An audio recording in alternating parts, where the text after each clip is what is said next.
माननीय सभापति महोदय, ये बजट प्रदेश की आत्मनिर्भरता की बजाय प्रदेश को निर्भरता की ओर ले जाने वाला है। मशहूर शायर निदा फाजली ने कहा है, इतना सच बोल कि होठों का तबस्सुम न बुझे, इतना सच बोल कि होठों का तबस्सुम न बुझे, रोशनी खत्म न कर आगे अंधेरा होगा। ये बजट इसी किस्म का है। माननीय सभापति महोदय, अभी कर्जा लेकर बुला लो ना, इनको चंद्र में बुला लो, यहाँ तक आवाज आ रही है, बोल रहे हैं आप। अभी कर्जा लेकर भी ऋण चुकाया जा रहा है। लगभग 1.5 लाख करोड़ का ऋण अब तक राजस्थान सरकार ने इस कार्यकाल में लिया है, जो इसी वर्ष बढ़कर 2 लाख करोड़ हो जाएगा।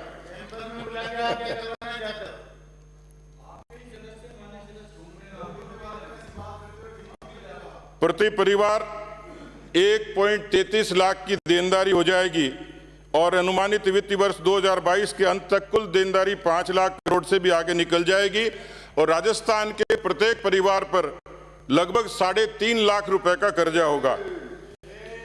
अपने आप को गिरवी रखकर सुख भोगना ये पतन की ओर ले जाता है। माननीय सभापति महोदय, और आप तो वाकिफ हैं चारवाक के दर्शन से, यावत जीवम सुखम जीवेत तृणम कृत्वा घृतम पिबेत, कर्जा लिए जाओ भले ही घी पियो।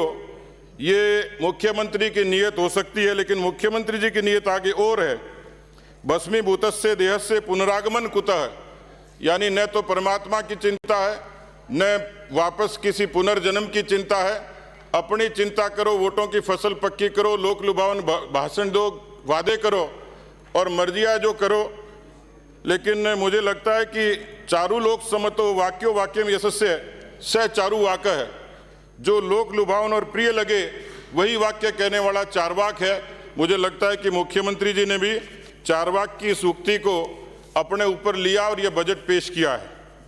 यह बजट प्रदेश के को आर्थिक आपातकाल की तरफ ले जाएगा। सभापति महोदय, वर्ष 2022 का फिस्कल डेफिसिट 58,211 करोड़ है, जो जीएसडीपी का 5.8% है। जीएसडीपी का महोदय विकट का आकलन करेंगे पिछली बार का 20-21 का, तो जो बी है वो 47,650 करोड़ था, जो आर ई बढ़कर 62,015 करोड़ हो गया। तो आप अनुमान लगाइए कि यदि 58,211 करोड़ इसका प्रोजेक्शन होगा तो ये 70,000 करोड़ से भी ज्यादा जाएगा। आप अंदाज लगा सकते हैं कि प्रदेश की अर्थव्यवस्था कहां जाएगी। सभापति महोदय, ऐसा ही अनुमान रेवेन्यू डेफिसिट के रूप में जो 23,479 करोड़ होने का अनुमान है। एक तरफ घोषणाएं हैं और उन घोषणाओं में कहीं साम्यता नहीं है, घोषणाओं का अंबार है और आपने ये करते करते एफआरबीएम की उधार की लिमिट को भी खत्म कर दिया।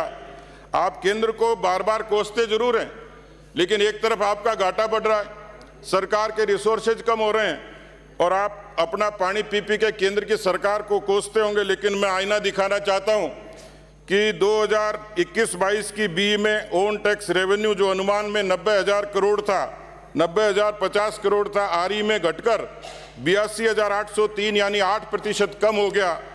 माननीय सभापति महोदय, 2 घंटे 57 मिनट के भाषण में पीठ थपथपाना और केंद्र को कोसना, लेकिन मैं आपका ध्यान आकर्षित करूंगा कि केंद्र से जो सहायता वित्तीय मिलती है वो बी के रूप में 40,107 करोड़ अनुमानित था, जो बढ़कर आरई में 44,791 करोड़ हो गया, यानी 12% की वित्तीय सहायता ज्यादा आपको केंद्र से मिली है। केवल यही नहीं माननीय सभापति महोदय, राजस्थान के निवासियों को जनधन के 3 करोड़ 11 लाख खाता धारकों को 12,000 करोड़ से भी ज्यादा पैसा मिला है। मुद्रा योजना के जरिए आपने स्किल के जरिए, मुद्रा के जरिए, स्टार्टअप के जरिए क्या किया, ये तो आप व्हाइट पेपर लाएंगे तो पता लगेगा। लेकिन प्रधानमंत्री मोदी जी के नेतृत्व में राजस्थान की जनता के नौजवानों को 1 करोड़ 11 लाख लोगों को ऋण दिया जा चुका है और राजस्थान के किसानों को 75 लाख किसानों को 10,000 करोड़ का पीएम किसान सम्मान निधि की सहायता उनके खातों में हस्तांतरित की जा चुकी है। आप बार बार सड़कों के निर्माण की बात कहते हैं, मैं यहाँ धन्यवाद दूंगा, श्रद्धा से याद करूंगा माननीय अटल बिहारी वाजपेयी जी को, जिन्होंने इस देश में प्रधानमंत्री ग्राम सड़क योजना से लेकर देश के हाईवेज को विकसित करने का महत्वाकांक्षी प्लान बनाया। और राजस्थान में इन्हीं मोदी जी की सरकार में पिछले 7 वर्षों में 2,737 किलोमीटर की सड़कों का निर्माण हो रहा है। माननीय सभापति महोदय, लगभग 13 लाख आवास, 15 लाख का लक्ष्य था, 13 लाख आवास राजस्थान में उन आवास इन लोगों को मिले। और इसी तर्ज पर अभी 2 लाख आवास 2,20,000 इस बजट में मिले, राजस्थान के लोगों को मिलेंगे, बशर्ते राजस्थान की सरकार निरपेक्ष तरीके से उन आवासहीन लोगों को ठीक तरीके से, ठीक मापदंड के हिसाब से मुहैया करवाने का काम करे। 66,21,000 लोग राजस्थान की हमारी बहनें धुएं से मुक्ति पाकर उज्ज्वला का आनंद ले रही हैं। यही किसान भाइयों को पिछले वर्षों में 1.25 करोड़ प्रधानमंत्री फसल बीमा योजना के जरिए उनको लाभ हुआ है।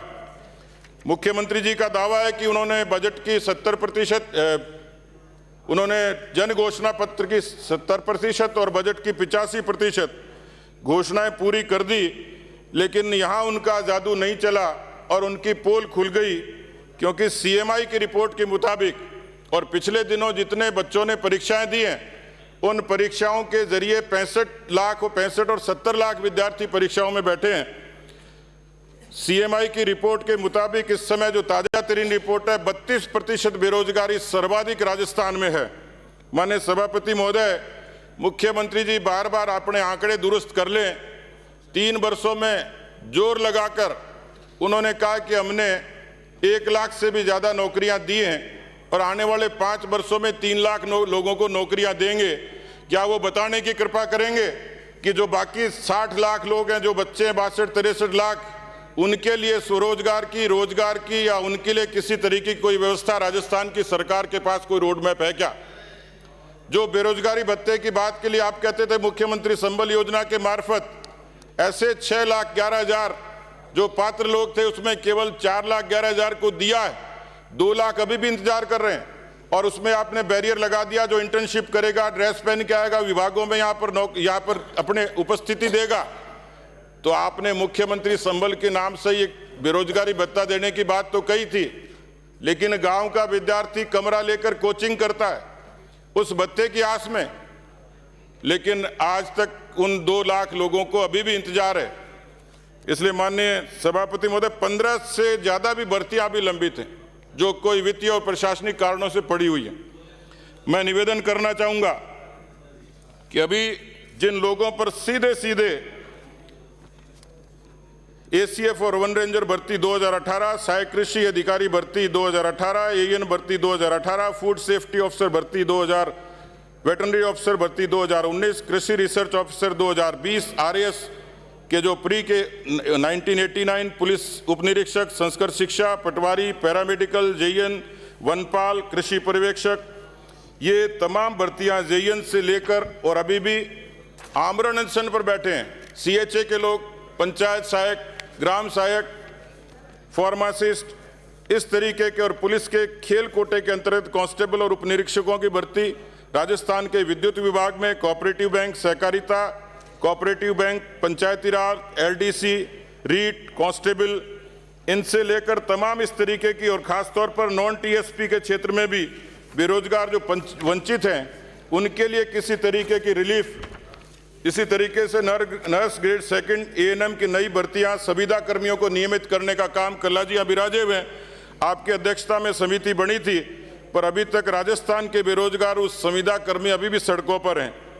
जो निरस्त फार्मा भर्ती है उसके भी ज्ञापन बराबर मिलते रहे हैं। मैं निवेदन करना चाहूँगा माननीय सभापति महोदय कि सबसे ज़्यादा बेरोजगारों के साथ उसके बाद में किसी के साथ खिलवाड़ हुआ है।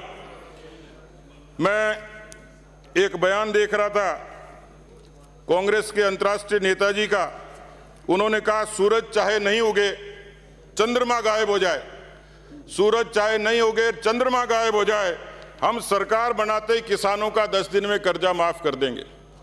लेकिन इस भाषण के साथ साथ माननीय सभापति महोदय, ये किसान की तस्वीर है जिसने हनुमानगढ़ की कलेक्ट्री में आत्महत्या की थी कर्जे से तंग आकर।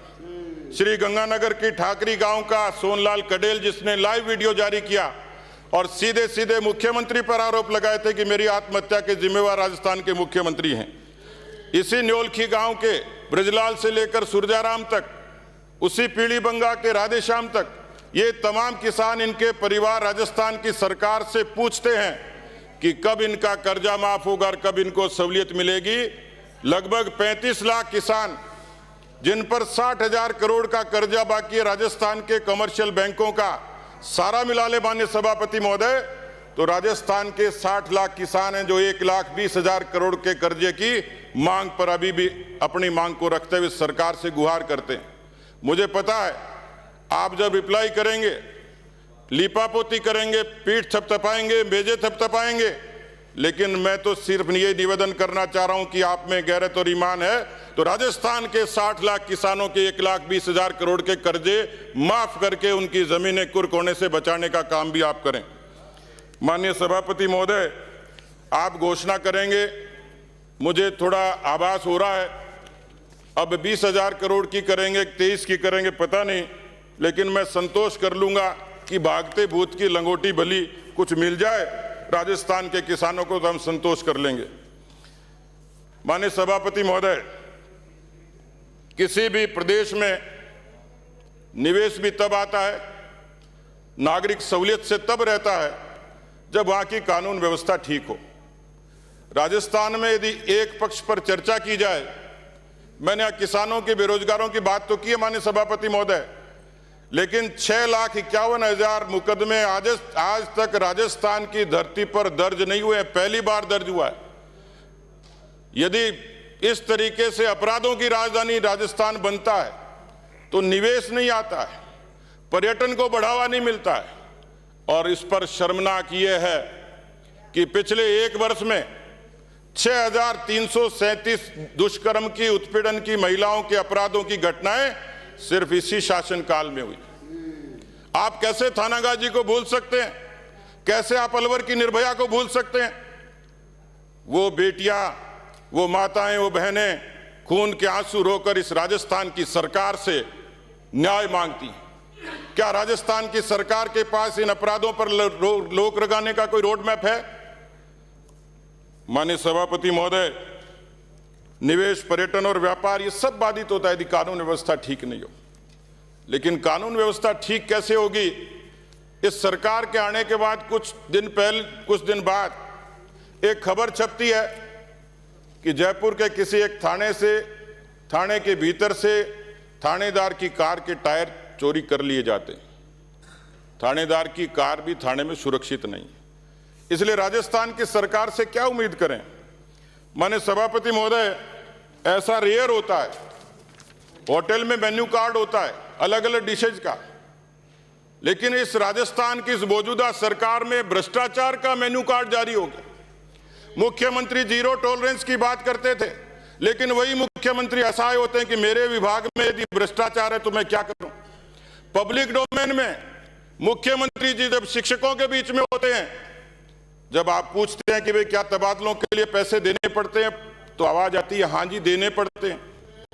जब एक बार तसल्ली नहीं होती तो दूसरी बार पूछते हैं क्या तबादलों के लिए पैसे देने पड़ते हैं, दूसरी बार आवाज आती है सभापति महोदय कि हां देने पड़ते हैं। राजस्थान में घूस है तो सब मुमकिन है, ये घूस का मेन्यू कार्ड है माननीय सभापति महोदय। इसकी सारी रेट अलग अलग, पुलिस की रेट अलग है, राजस्व की अलग है, खान की अलग है, पीडब्ल्यूडी की अलग है, परिवहन की, नगर निगम की, नरेगा की, शिक्षा की, चिकित्सा की, आबकारी की, रसद की। माननीय सभापति महोदय, तकलीफ तो इस बात की है कि ये सच को सुनना नहीं चाह रहे। शांत रहें। आंख और कान पर पर्दा है। माननीय सभापति महोदय, सिलिकोसिस बहुत गंभीर बीमारी है, उसमें व्यक्ति धीरे धीरे मरता है, उसको भी सूदखोरों ने और घूसखोरों ने बख्शा नहीं। सिलिकोसिस की बीमारी से मजदूर की मौत हो जाती है और चूल्हा जलाने को तरसते हैं तो उसके परिवार को 3 लाख मुआवजा तब मिलता है जब उसको 50,000 रुपए की रिश्वत उसका परिवार दे दे। ये घूस का, और ये मैं ये नहीं कर रहा, एसीबी के ऑफिसर ने अपने अधिकृत बयान में इस बात को स्वीकार किया है, इस मेन्यू कार्ड को स्वीकार किया है। माननीय सभापति महोदय, मैं आपको निवेदन करना चाह रहा हूं कि मैं जिन भर्तियों का आपसे जिक्र किया, भ्रष्टाचार का जिक्र किया, शिक्षा में बात कही 6% बजट की, लेकिन माननीय सभापति महोदय 32% स्कूलों में बिजली नहीं है, 9% में पीने का पानी नहीं है स्कूल्स में, और केवल 30% स्कूल ऐसे हैं जिसमें इंटरनेट की सुविधा है।